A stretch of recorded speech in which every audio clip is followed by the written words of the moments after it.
ආයුබෝවන් අපි අද කතා කරන්නේ ප්‍රවේගකාල ප්‍රස්ථාර ආශ්‍රිතව තියෙන ගැටලු ගැන. අපි කලින් වීඩියෝ එකකින් කතා කරා මේ ආශ්‍රිතව තියෙන සිද්ධාන්ත ටික ඔක්කොම අපි කතා කරලා ඉවර කරා. ඔයාලට සිද්ධාන්ත ගැන වැඩිදුර දැනුමක් ඕන නම් ඒ වීඩියෝ එක බලලා මේක බලන්න. එහෙම නැත්නම් මේක බැලුවට කමක් නැහැ. මේකෙදි අපි කතා කරන්නේ ගැටලු ගැන. ඒ කියන්නේ මම දුරදිග විස්තර කරන්නේ නැහැ තියරිය ගැන.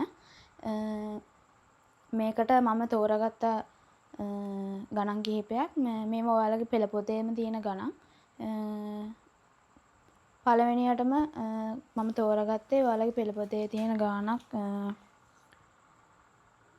පෙළ පොතේ අන්තිමට තියෙන 5 වෙනි ගාණ. 5 වෙනි ගාණ තමයි මම තෝරගත්තේ. ඒක මම දැන් ඔයාලට ගාණ කියවන්නම්. ඔයාලා වීඩියෝ එක ස්ලෝ කරලා ලියා ගන්න. මම ඉක්මනට කියනවා. ලියන වේගෙ නෙමෙයි. ටිකක් වැඩිපුර වේගෙන් කියන්න. නිශ්චලව තිබී සරල රේඛීය මාර්ගයක් දිගේ ගමන් අරඹන වස්තුවක ප්‍රවේගය 16 ms ඍණ 1 දක්වා වැඩිවීමට තප්පර 8ක කාලයක් ගත වේ. ඉන්පසු එම ප්‍රවේගයෙන් ඒකාකාරව තවත් තප්පර 4ක් ගමන් කරන එම වස්තුව අවසානයේදී ඒකාකාර මන්දනයකට භාජනය වෙමින් තප්පර 4ක් තුළ නිශ්චලතාවයට පත්වේ. මේක තමයි විස්තරේ. ඊළඟට පළවෙනි කොටස මෙම චලිතය නිරූපණය කරන ප්‍රවේග කාල ප්‍රස්ථාරය අඳින්න. දෙවෙනි කොටස මුල් තප්පර 8ේදී ත්වරණය සොයන්න.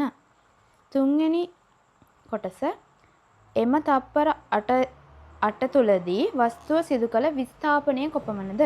හතරවන කොටස 16 ms ඍණ 1ක ඒකාකාර ප්‍රවේගය පැවති කාලය තුල සිදු කළ විස්ථාපනය කොපමණද? පස්වෙනි කොටස අන්තිම තප්පර 4ේදී මන්දනය සොයන්න. හයවෙනි කොටස එම තප්පර 4ේදී සිදු කළ විස්ථාපනය කොපමණද? මේක තමයි කොටස් ටික. මුලින්ම මේ වගේ ගාණක් හදන්න කලින් ඔයාලා මේ ඔයාලට දෙන දත ටික සරලව ඔයාලගේ ඔළුවට යන විදිහට කටුසටහනක් ඇඳගන්න එක ටිකක් වැදගත්. මේක මම අංක 5 දානවා හේතුව ඔයාලගේ අච්චු පොතේ අංක 5න් තමයි මේක තියෙන්නේ අන්තිමටම දෙවනි පාඩමේ. හරි? ගත්තොත් පළවෙනියටම නිශ්චලව තිබී. ඒ කියන්නේ 0 ms ඍණ 1යි ප්‍රවේගය.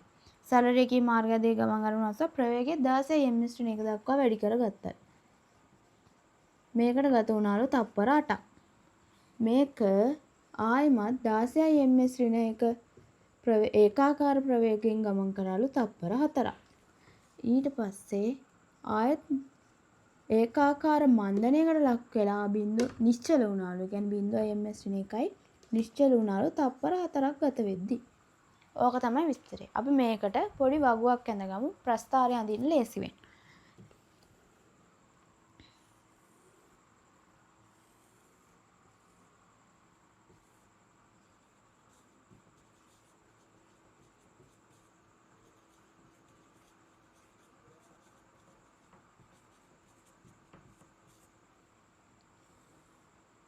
කාලය තප්පර 0ේදී ප්‍රවේගය 0 ms ඍණ 1යි. කාලය තප්පර 8ක් ගත වුණාම ප්‍රවේගය 16 ms ඍණ වෙනකම් වැඩි වෙනවා. මේක ත්වරණයක්. කාලය තප්පර තවත් 4කදී කියන 8ට පස්සේ 4ක්. එතකොට 8යි 4යි 12කදී ප්‍රවේගය ඒකමයි 16 ms ඍණ 1යි වැඩි වෙලත් නැහැ අඩු වෙලත් නැහැ. මේ අතර කාලෙදී ඒකාකාර ප්‍රවේගයෙන් ගමන් කරා කියලා තියෙනවා.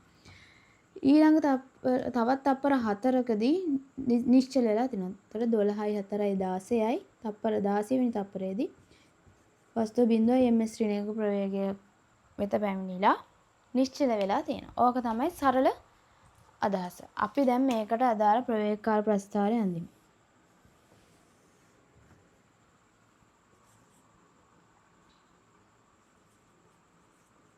මේ ප්‍රස්ථාර අඳිනකොට ගොඩක් වැදගත් මේ ඒකක දාන එක මේවා XY ඛණ්ඩාංක ලකුණු කරන එක පැහැදිලිව කරන්න ඕන. ඒ හැම එකකටම ඔයාලට ලකුණු තියෙනවා. ඊට පස්සේ මේක දැන් අපි මේක ඔන්න බිඳුව මෙතන තප්පර 8කදී 16 ms ඍණ 1 ප්‍රවේගයක් කරා. හිතමු මෙතන තප්පර අපි 4 4 උපරිම තප්පර ගාන 16යිනේ. 16 වෙනකන් ඇඳගමු. 4යි 8යි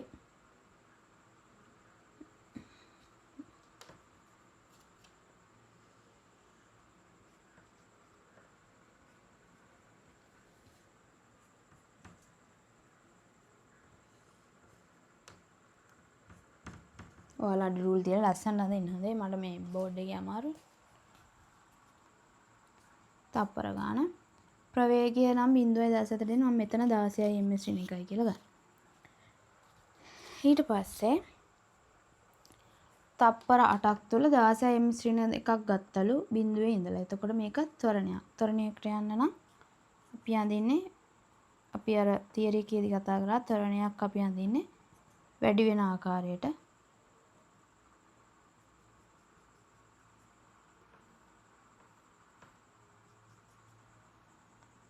කොට ඔන්න ත්වරණය 16 ms ශ්‍රේණිය දක්වා වැඩි කරා. 16 ms ශ්‍රේණිය එකෙන් තව තප්පර 4ක් ඒ කියන්නේ මේක 8ක් නේ.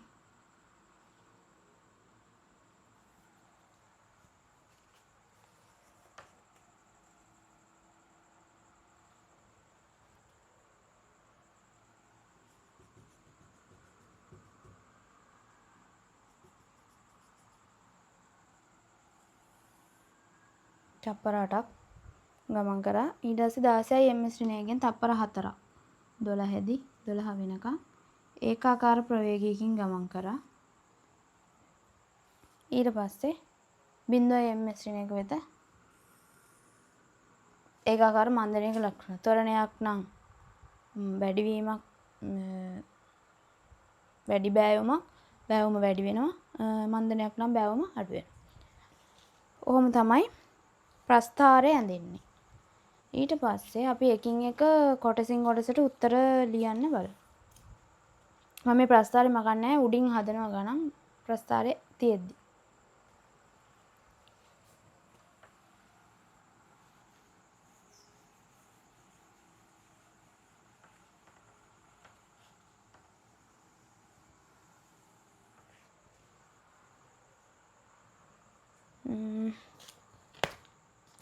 මේක පළවෙනි කොටස ළමයි හොඳේ. පළවෙනි කොටසේ තියෙන ප්‍රස්ථාරයන්.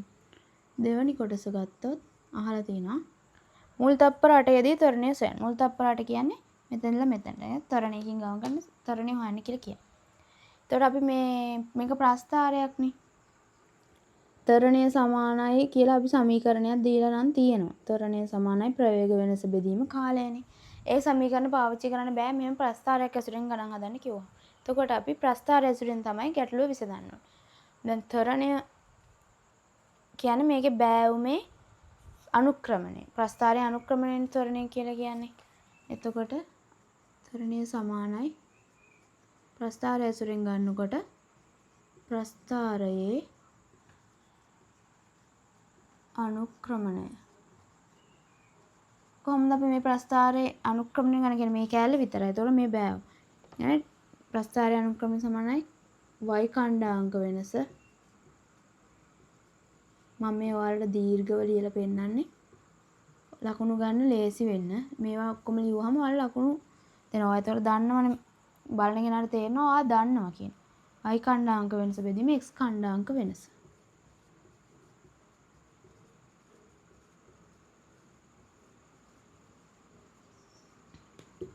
y ඛණ්ඩාංක වෙනස කීයද? මේ පැත්තට තියෙන ගාන. එතකොට 16. 16 y ඛණ්ඩාංක වෙනස ගන්නේ කොහොමද? අවසාන මේ පැත්තේ නම් අවසාන ලක්ෂයයි ආරම්භක ලක්ෂයයි. මේකේ නම් අවසාන ලක්ෂයයි ආරම්භ. මේකේ අවසාන ලක්ෂය 16යි අවසාන ලක්ෂය 0යි. y ඛණ්ඩාංක. x ඛණ්ඩාංකයේ අවසාන ලක්ෂය තියෙන 8. ආරම්භක ලක්ෂය 0යි. මොහොම තමයි ඛණ්ඩාංක වෙනස ගන්න. එතකොට 16 බෙදීම 8 සමානයි 2යි. ms ඍණ 2යි. ඇයි මේක ms ඍණ 1 මේක තප්පර. 2යි ms ඍණ 2යි. ඒ තියෙන්නේ පළමු තප්පර 8 දී ත්වරණය. නේද? තුන්වෙනි පුළුවන් මෙතන මුල් තප්පර 8 තුලදී කියලා. හොඳේ. ඊට පස්සේ අහලා තියෙනවා තුන්වෙනි කොටස එම තප්පර 8 දී වස්තුව සිදු කළ විස්ථාපනය කොපමණද?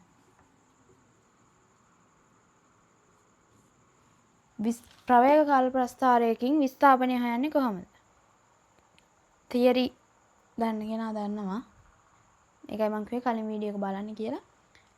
වස්තුවේ විස්ථාපනය සමානයි ප්‍රවේග කාල ප්‍රස්ථාරයේ වර්ගඵලයට. දැන් මේකේ විස්ථාපනය හොයන්නේ මේ මුල් තප්පරාට තුලදී හොයන්නේ මේ ත්‍රිකෝණයේ එතකොට වර්ගඵලය තමයි.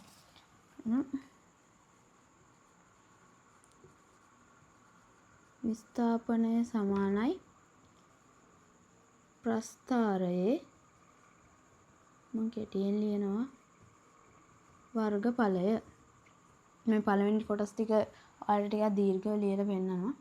ප්‍රස්ථාරයේ වර්ගඵලය කියලා කියන්නේ මෙතන නම් ත්‍රිකෝණයේ වර්ගඵලය. මොකද්ද ළමයි මෙතන තියෙන ත්‍රිකෝණේ?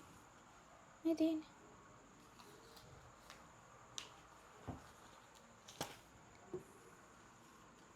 ඔහොම තියෙන්නේ. ඔන්න ඔය ත්‍රිකෝණයේ වර්ගඵලය තමයි ප්‍රස්ථාරයේ වර්ගඵලය වෙන්නේ. එතකොට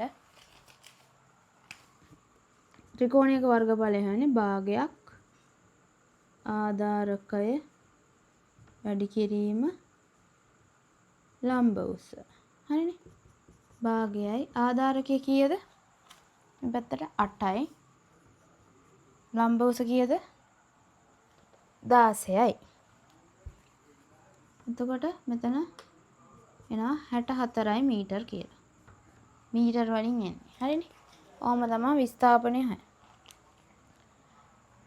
ඊට පස්සේ අපි යන් 4 වෙනි කොටසට.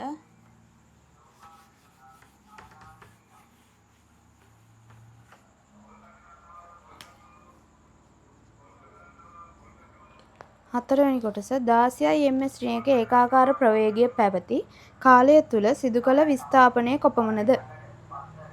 16යි ms ශ්‍රේණියකින් ඒකාකාර ප්‍රවේගයකින් ගත කළ කාලය තුල විස්ථාපනය හොයන්න කියනවා. මේ තියෙන 16යි ms ශ්‍රේණියකින් ගිය කාලය තුල තියෙන ප්‍රස්ථාරයේ කැලේ. එතකොට මේ ප්‍රස්ථාරයේ විස්ථාපනය හොයන්න ගියාම මේ ප්‍රස්ථාරයේ මේ කොටසේ වර්ගඵලය තමයි හොයන්නේ.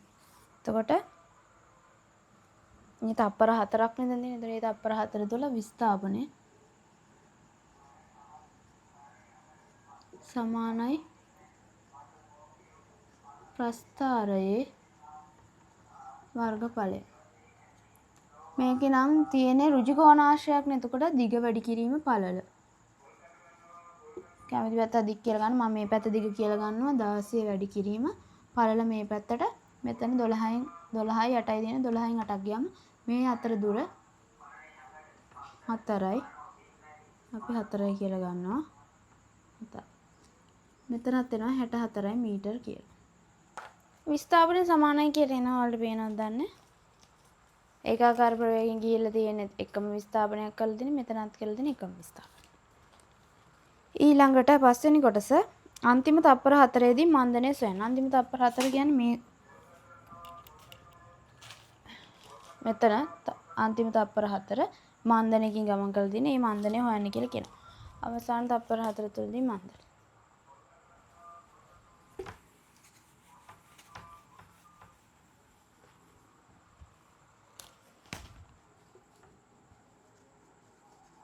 මන්දනය සමානයි ප්‍රස්ථාරයේ අර වගේම නවතරණය හොයනා වගේම තමයි බෑවුමේ අනුක්‍රමණය තමයි හොයන්නේ. අනුක්‍රමණය ප්‍රස්ථාරයේ අනුක්‍රමණය ගන්නේ මම සරලව ලියනවා දැන් ඩෙල්ටා y බෙදීම ඩෙල්ටා x කියන්නේ y ඛණ්ඩාංක වෙනස බෙදීම x ඛණ්ඩාංක වෙනස. y ඛණ්ඩාංක වෙනස කීයද? ආරම්භක y ඛණ්ඩාංකය තියෙන්නේ y ඛණ්ඩාංකය දැන් මේ අඩු කරන්නේ ගන්නේ අවසාන ලක්ෂයෙන් ආරම්භ ලක්ෂයනේ අඩු කරන්නේ. දැන් මෙතනදී අඩු කරේ අවසාන ඛණ්ඩාංකයේ තියෙන 16. 16 ඍණ මෙතන ආරම්භ ඛණ්ඩාංකයේ තියෙන බිංදුව. 16 ඍණ බිංදුව. කාලය ගත්තෙත් මෙතන අවසාන එක 8 ආරම්භ එක බිංදුව. එහෙමනේ අපි තරණයේදී මන්තනයේදී අපි ගන්නේ අවසාන ලක්ෂය වෙන්නේ මෙතන. අවසාන ලක්ෂයේදී ප්‍රවේගය y ඛණ්ඩාංකය කීයද? බිංදුවයි. එතන පටල ගන්න එපා. අවසාන එකෙන් ආරම්භ එක තමයි අඩු කරනවා කියලා හිතන්න ඕනේ. එතකොට අවසාන එක ත්වරණයේදී නම් මේ y ඛණ්ඩාංකය අවසාන එක මෙතන මේක. එතකොට මෙතන y ඛණ්ඩාංකය 16. ආරම්භක එක මෙතන මේ මෙතන. මෙතනදී y ඛණ්ඩාංකය බිංදුවයි. එතකොට අවසාන එක 16 ඍණ බිංදුව. හැබැයි මන්දනයේ කොටසේ බැලුවොත් අවසාන ලක්ෂය තියෙන්නේ කොහෙද? අවසාන ලක්ෂය කියන්නේ මෙතන. මෙතනදී ප්‍රවේගය කීයද?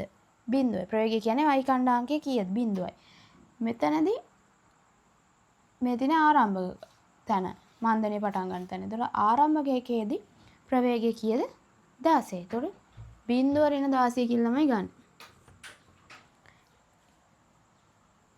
කාලය කියන්නේ x කණ්ඩාංක වෙනස ගන්නෙ ඒ විදිහටම තමයි අවසාන ලක්ෂ්‍ය වෙන. අවසාන ලක්ෂ්‍ය මෙතන 16 ඍණ 12.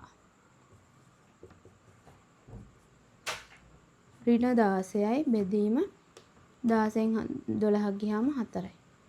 එතනට එනවා 4යි ms ඍණ 2යි. ඍණ මන්දනේ ඍණාගයක් නේ ඉන්න ඕනේ. ඍණ ms ඍණ 2යි කියන්නේ. ඒක තමයි මන්දනේ. ඊට පස්සේ අන්තිම කොටස එම තත්පර 4 තුලදී සිදු කළ විස්ථාපනය සොයන්න.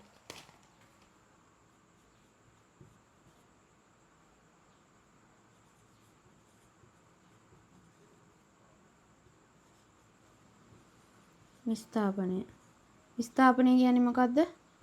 ප්‍රස්ථාරයේ වර්ගඵලය.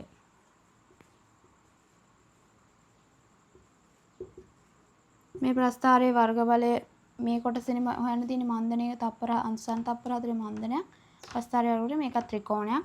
එතකොට ත්‍රිකෝණයේ වර්ගඵලය හොයන්නේ භාගයක් ආධාරකය වැඩි කිරීම ලම්බ උස.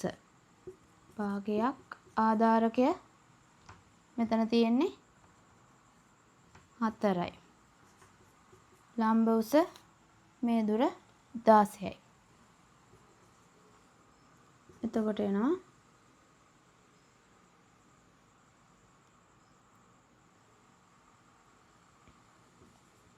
32 මීටර කියලා.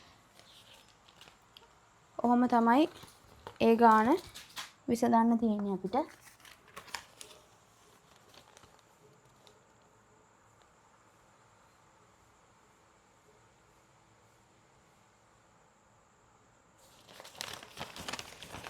හරි අපි ඊළඟ ගානට යන්. ඊළඟ ගානට යන්න කලින් අපිට පොඩි තියරි කොටසක් ගැන කතා කරන්න තියෙනවා.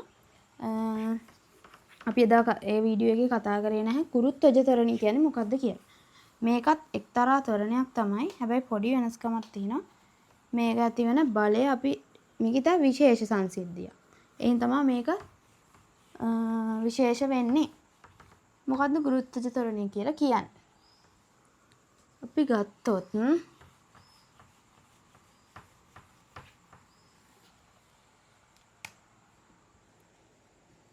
ගුරුත්වජ ත්වරණය. ගුරුත්වජ ත්වරණය මේකේ අදහසම තියෙනවා ගුරුත්වය කියන්නේ. ගුරුත්වය කියලා කියන්නේ මේ වස්තුවක් පහළට වැටෙනකොට නිදහසේ වාතය හරහා පහළට වැටෙනකොට ඇතිවන බලයට අපි කියනවා ගුරුත්වාකර්ෂණ බලය කියලා.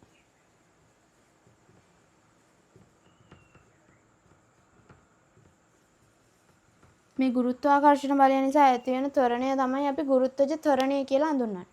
ගුරුත්වජ ත්වරණයෙන් යටතේ වස්තුවක් පල්ලෙහාට වැටෙනවා සහ අපි උඩට විසි කරනවා. එන ඔන්න ඔය සංසිද්ධි දෙක ගැන තමයි අපිට කතා කරන්න තියෙන්නේ.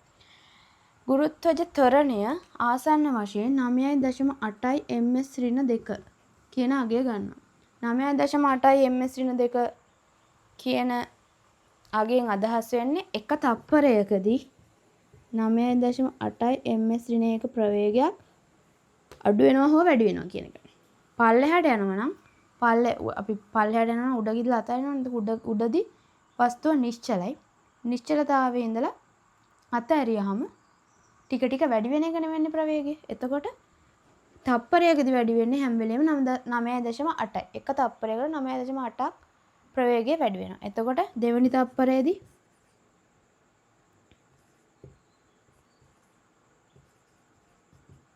ඔහොම තුන්වෙනි තප්පරයේදී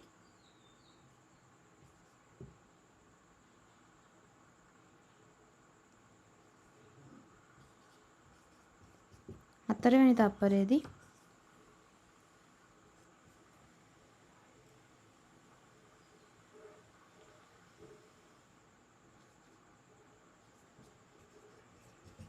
ওই විදිහට තමයි ප්‍රවේගය වැඩි වෙන්නේ. තප්පර 4ක් උඩට වස්තුවක් විසි කරා නම් එතකොට ප්‍රවේගය එන්න අඩු වෙනවා. එතකොට ඍණ 9.8 ms කියන්නේ ගුරුත්වාකර්ෂණ ගුරුත්වජ ත්වරණය වගේම ඒක අනිත් පැත්තට යද්දි මන්දනයක් බවට පත් වෙනවා. මේක ටික ටික අඩු වෙනවා කියලා කියන්නේ එතකොට මේ යගින් තප්පරයකදී 9.8 ms එකක් අඩු වෙනවා. තප්පර දෙකකදී මේක වන්නේ. ඔහොම අඩු වෙලා බිඳුව දක්වා යන්න පුළුවන්. අපි මේක කැල්කුලේෂන් වලදී කියන්නේ ගැටලු විසඳනකොට මේ අගය 9.8යි කියලා ගන්න ඕ ලෙවල් මට්ටමේදී විශේෂයෙන් 10 ms ඍණ 2යි කියලා සලකනවා වටේලා. ඉතින් අපි ප්‍රස්ථාර අඳින විදිය කතා කරොත් ප්‍රවේග කාල ප්‍රස්ථාර තමයි මේකට අඳින්න පුළුවන්. ප්‍රවේග කාල ප්‍රස්ථාරයක් මේකට අඳිනවා නම් අපි මේ දෙකට අඳිතොත් නිශ්චලතාවයෙන් පටන් අරන් පල්ලෙහාට යන වස්තුවක්. එතකොට ප්‍රවේගයේ බිඳුවයි ආරම්භයේදී පල්ලෙහාටදී ප්‍රවේගය එන්න වැඩි වෙනවා. පල්ලෙහාට යන එක ගැන නෙමෙයි හිතන්න ඕනේ. ප්‍රවේගයට මොකද්ද වෙන්නේ කියලා තමයි ප්‍රවේග කාල ප්‍රස්ථාරයේදී හොයන්න ඕනේ. අපි හිතුවොත් මේක පල්ලෙහාට වැටෙනවනේ. එතකොට පල්ලෙහාටයි බෑවම අඳින්න කියලා එතන තමයි වරද්දගන්න තැන. ඒක නෙමෙයි හිතන්න ඕනේ. බිඳුවේ පටන් ගන්නෙ ප්‍රවේගයේ බිඳුවෙන් පටන් ගන්නෙ උඩ තියෙද්දි යටට යන්න තමයි ප්‍රවේගය වැඩි වෙන්නේ. එතකොට අපි ප්‍රවේගයට මොකද වෙන්නේ කියලා විතරයි හිතන්නේ. ප්‍රවේගය එන්න වැඩි වෙනවා ගුරුත්වාකර්ෂණ ත්වරණය. එතකොට ඔහොම ගත්තොත් තප්පර 3ක් ඇතුළත ප්‍රවේගය වැඩි වෙලා තියෙනවා. පළවෙනි තප්පරයේදී එතකොට 10 කියලා මම සලකන්නේ. පළවෙනි තප්පරයේදී 10ක් ගන්නවා, දෙවෙනි තප්පරයේදී 20ක් ගන්නවා, තුන්වෙනි තප්පරේදී 30ක් ගන්නවා. මේක අර අපිට හිතින් හිතන්න පුළුවන් එයා ගන්න ප්‍රවේගය මොකක්ද කියලා. අපි ත්වරණය හැම වෙලෙම ගුරුත්වාකර්ෂණ ත්වරණය හැම වෙලාවෙකම වෙනස් වෙන්නේ නැති නිසා මේ ගණන් වලදී කෙලින්ම අහන ඔයාගෙන් තප්පර ගාන දීලා ඒ තප්පර ගානක් ඇතුළතදී වස්තුව ගන්න ප්‍රවේගය කීයද කියලා. ඒක අපිට නිකන් හිතින් හදන්න පුළුවන් ඔය විදිහට. එක තප්පර 2යි නම් පළවෙනි තප්පරේදී 10ක් ගන්නවා, දෙවෙනි තප්පරේදී 20යි. ප්‍රවේගය 20යි. ඒ විදිහට තමයි ගන්න. ඒතර ගත වෙන කාලය ඇහුවොත් නිශ්චලතාවයෙන් අතාරින වස්තුවක් 20 ms ඍණ ප්‍රවේගයක් ගන්න කොච්චර කාලයක් ගත වෙනවද? තප්පර 2යි. ඒ විදිහට තමයි අපි මේකේ තියරි ටික කතා කරගන්නේ.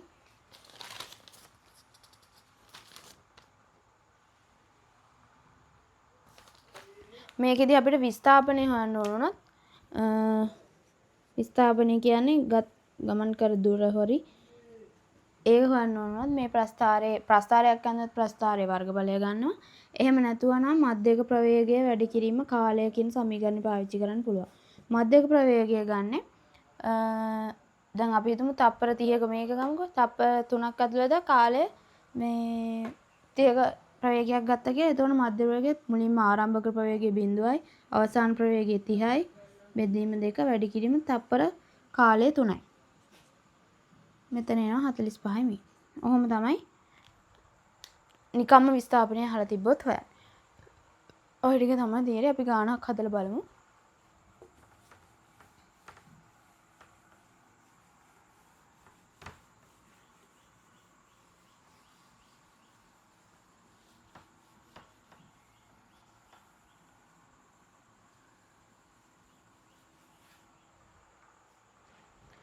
අර වගේම මම ගාන කියන්නම් ඔයාලා ලියා ගන්න.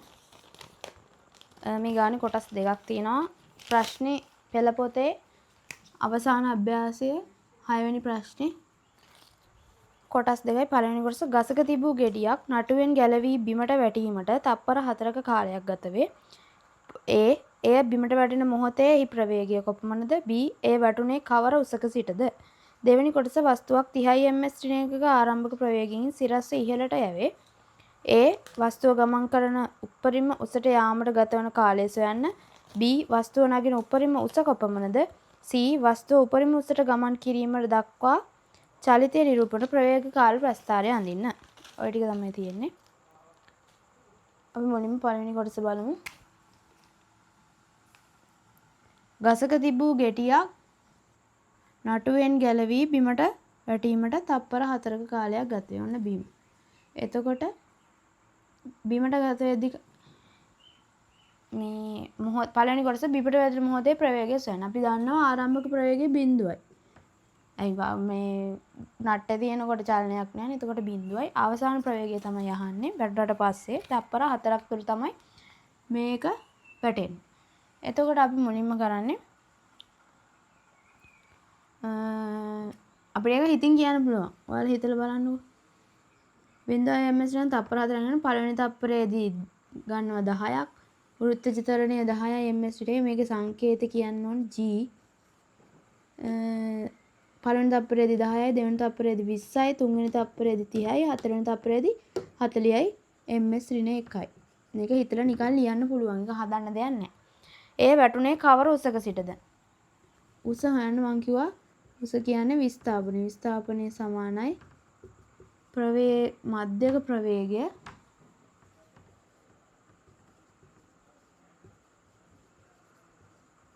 වැඩි කිරීම කාලය. මධ්‍යක ප්‍රවේගය කියන්නේ ආරම්භක ප්‍රවේගයේ 0යි අවසාන ප්‍රවේගය හොයාගත්ත 40යි බෙදනවා 2කින් වැඩි කරනවා කාලය තප්පර 4ක් ඇතුළතට වැටෙන්නේ. එතන මෙතනින් එනවා 80යි මීටර් කියලා. ඕකම තමයි පළවෙනි කොටස. දෙවෙනි කොටස වස්තුවක් 30 ms රින්ග ආරම්භ ප්‍රවේගයෙන් සිරස්ව ඉහළට යවේ. මේක උඩට යවන එක.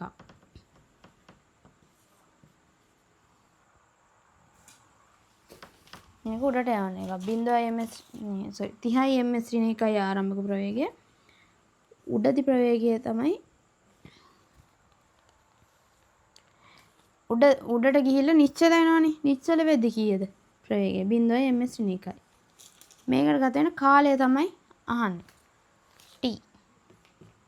හරිද? පළවෙනි කොටස මේ ඒ කොටස ගන්න වස්තුව නගන උපරිම උසට. උපරිම උස කියන්නේ බිඳුව වෙන වෙලාවනේ. ඊට වඩා උසට ප්‍රවේගයක් නැහැ නේ. එතකොට මෙතන නිශ්චල. නිශ්චල වෙන්න ගත වෙන කාලය තමයි පළවෙනි කොටසෙන් අහන්නේ. එතකොට නිශ්චල වෙන්න 30යි නම් තිබ්බේ 1 විනාඩියක් යද්දි 10ක් අඩු වෙනවා 20යි විනාඩියයි තප්පර 1 තප්පරයක් යද්දි ප්‍රවේගය 10කින් අඩු වෙනවා. එතකොට 20 නම් 30 නම් 20 වෙනවා. 1 තප්පරයක් යද්දි 10 ms රින් එකක් අඩු වෙනවා. එතකොට 30 තිබ්බ එක 20ට යනවා. එන තප්පර 1යි. 20 තියෙන එක 10ට යන තව තප්පර එකක් ගත වෙනවා. එතකොට තප්පර 2යි. 10ට යන. 10 තියෙන එක බිඳුවට යන තව තප්පර එකක් ගත වෙනවා. කාලය තප්පර 3යි. ඒකත් හිතලා ගන්න අර වගේ. හොඳේ. දෙවෙනි කොටස. වස්තුව නගින උපරිම උසමට වස්තුව නගින උපරිම උස කොපමණද? ඒක අරක වගේ ගන්න. විස්ථාපනය කියලා මම ලියුවා මේක උපරිම උස. හොඳේ.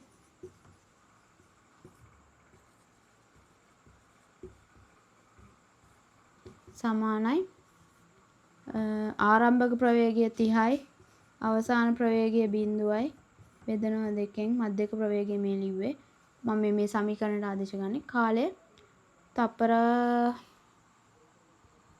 අපි හොයුවත් 3යි කියලා 45 මීටර. හරිද? ඔහොම තමයි එන්නේ. ඊළඟට අපිට කියනවා මේකේ ප්‍රවේග කාල ප්‍රස්ථාරය මේකට අඳින්න කියලා. මේ දෙවෙනි කොටසට දෙවෙනි කොටස ප්‍රවේග කාල ප්‍රස්ථාරය අඳින්න කියලා අපිට කියනවා. ඒක කොහොමද අඳින්නේ? 0 ms රිනේ 30 ms රින එක තමයි ආරම්භක ප්‍රවේගයට තියෙන්නේ.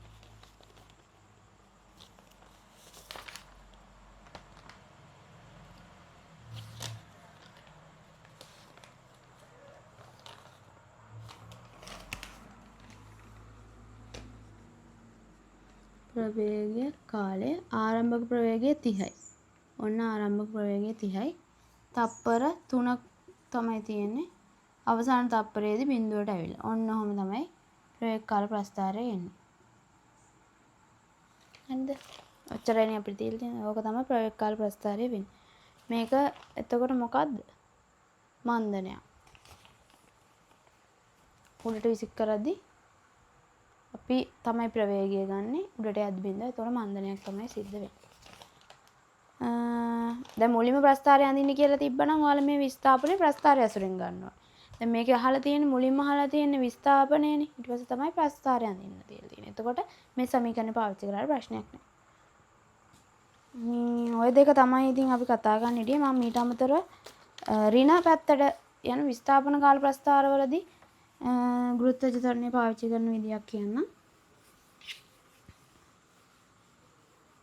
අපි ගත්තොත් විස්ථාපන කාල ප්‍රස්ථාරයක්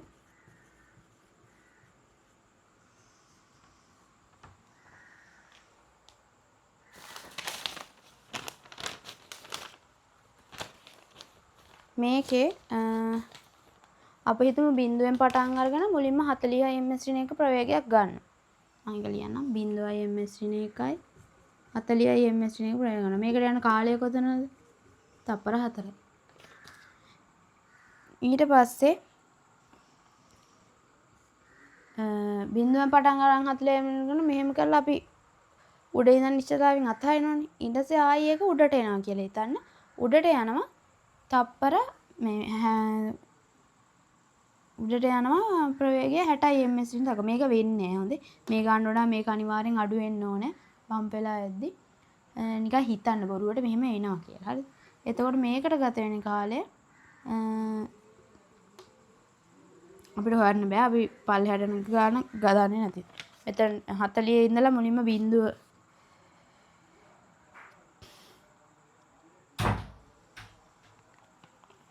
සෝරි මේක මේ අපි විස්ථාපනය ගැන කතා කරන ප්‍රවේග කාල නෙමෙයි. විස්ථාපනය මුලින්ම බිඳුවයි. ඒ කියන්නේ වස්තුවක් ගත්තොත් වස්තුව අපි උඩ ඉඳලා බිමට අතාරිනවා කියලා හිතන්නකෝ. ඊට පස්සේ ඒක යනවා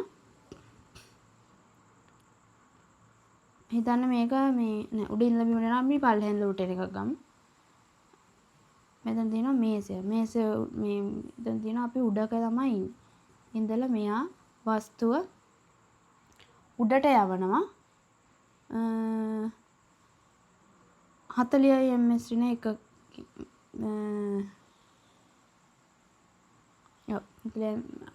ප්‍රවේගය වැඩන්නේ අපි උඩට යවනවා කියලා.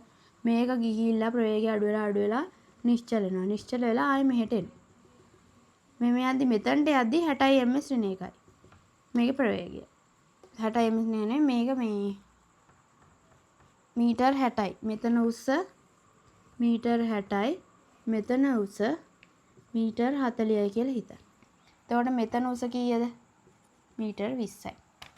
ඔන්න ඔබ හිතන්න. දැන් අපි මුලින් මේක මීටර් 40ක් උඩට ගිහින් තියෙනවා. මීටර් 40යි. ඔන්න 40යි. දක්වා මේක වැඩි වෙලා තියෙනවා. ඊට පස්සේ නැවතිලා තියෙනවා. ඊට පස්සේ ආයමත් 60ක් දක්වා ගිහින් තියෙනවා. හැබැයි ඒ දිශාව නෙමෙයි අනිත් දිශාව. දිශාව මාරු වෙලා කියන්නේ මේක ඍණ පැත්තට යනවා. දැන් අපි මෙතන 40ක් අඳනනම් දිශාව මාරු නම් මෙතනට යද්දි 40යි. 60ක් අඳින්නේ අපි කොහොමද එතකොට? මේ පැත්තට 20යි මේක ඍණ කිව්වට ඒක අඩු වෙනවා කියන එක නෙමෙයි වෙන්නේ. මෙතන 60ක් දක්වා ගමන් කරා කියන එක තමයි පෙන්වන්නේ. ඔන්න ඔහොම. මට ඔය ඍණ පැත්තට යන එක තමයි ඔයාලට කියන්න ඕනේ. ඉතින් එච්චරයි අද වීඩියෝ එකෙන් අපිට කතා කරගන්න තියෙන්නේ. මම හිතනවා ඔයාලට මේ ප්‍රස්ථාර ආශ්‍රිත කරලා විසඳන්න හොඳ අවබෝධයක් ලැබුණා කියලා. ඉතින් මගේ වීඩියෝ එකත් එක්ක එකතු වෙලා හිටියට ස්තුතියි. ඉස්සරහටත් මාත් එක්ක එකතු වෙලා ඉන්න කියලා මේ ආදරෙන් ආරාධනා කරලා ඉන්නවා. ආරාධනා කරනවා. මගේ channel එක subscribe කරලා තියාගන්න. ඔයාලට එතකොට පුළුවන් notification එකක් ගන්න. Thank you.